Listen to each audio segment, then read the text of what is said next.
শীত ব্যাটিং শুরু করে দিয়েছে, তার সাথে হাওয়া, ঘরে ঘরে সর্দি কাশি। তার থেকে রেহাই পেতে আমি ঘরের মানুষদের যে পানীয়টা দিই সেটাই আমি শেয়ার করলাম। একেবারে মক্কম ওষুধ, একদিনের মধ্যে বের হবে জমে থাকা সর্দি। তাহলে সঙ্গে থাকো, দেখতে থাকো আমি কেমন করে এই গরম পানীয়টা বানাই।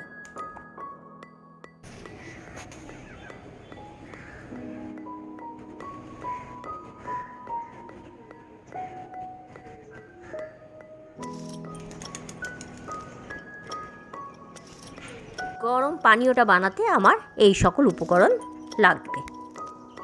প্রথমে আমি একটা পাত্রে গরম জল বসাবো।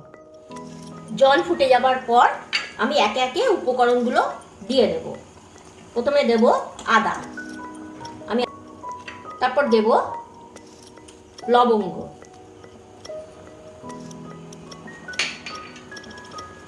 দেব তেজপাতা। গোটা তেজপাতাগুলো আমি মাঝখান থেকে এরকম অর্ধেক করে পিস করে নিয়েছি।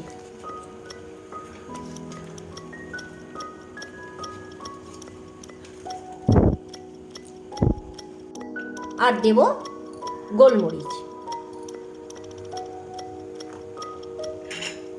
এবারে এটা আমি ফুটতে দেবো। আমার এখানে 2 কাপ জল আছে, আমি এটা ফুটিয়ে অন্তত 1.5 কাপ মতো করে নেব।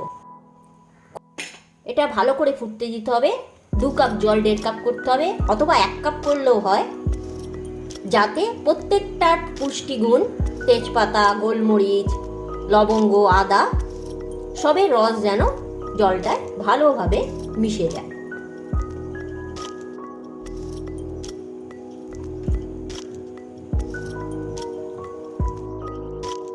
জলটা ফুটে প্রায় 1.5 কাপ হয়ে গেছে। আমি এবার এটাকে রেডি করব।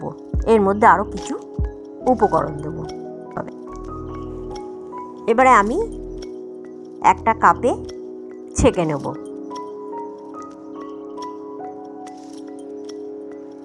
যাতে আদা, গোলমরিচ, লবঙ্গগুলো মুখে দানাগুলো না পড়ে। এবারে এর মধ্যে আমি দেব 1 চামচে খাঁটি মধু।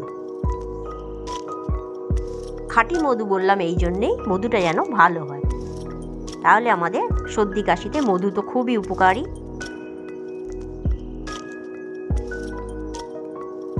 ভালো করে মিশিয়ে নিয়ে এর মধ্যে এবার দেব লেবু। লেবুটা একবারে নিজের চয়েসে লেবুটা স্কিপ করা যেতে পারে। ব্যাস, আমার তৈরি সর্দি কাশির মক্কম ওষুধ। একদিনেই সর্দি কাশি দূর। কাজের সুবিধার জন্য এটাকে স্টোর করতে হলে 2 কাপ জলকে ফুটিয়ে 1 কাপ অথবা 1/2 কাপ করতে হবে। তারপর সেটাকে ঠান্ডা করে ফ্রিজে রাখতে হবে।